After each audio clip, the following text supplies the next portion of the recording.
दरम्यान या युद्धामुळे पामतेल सूर्यफूल तेलामध्ये 10 रुपयांची वाढ झाली आहे। 15 दिवसांमध्ये हे भाव बदललेले आहेत। नागरिकांच्या खिशाला आता कात्री लागतीये। दररोज लागणाऱ्या 100 टनांपैकी केवळ 70 टनांचा पुरवठा हा केला जातोय। युद्धामुळे तेल आयात मंदावल्यानं केवळ 70% टनच हे तेल पुरवठा केले जात आहे।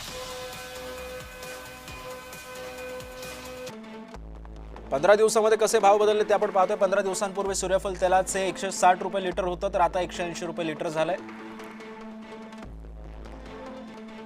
पाम तेल हे 120 रुपये लिटर होतं 15 दिवसांपूर्वी, आता 140 रुपये लिटर झालंय।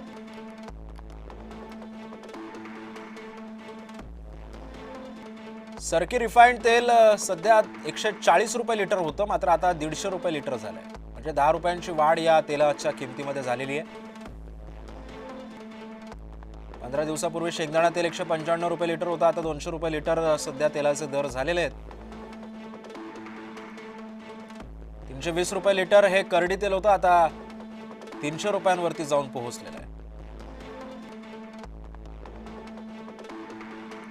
करडी तेलाच्या दरामध्ये 20 रुपयांची घसरण झाल्याचं चित्र आपल्याला सध्या पाहायला मिळतंय।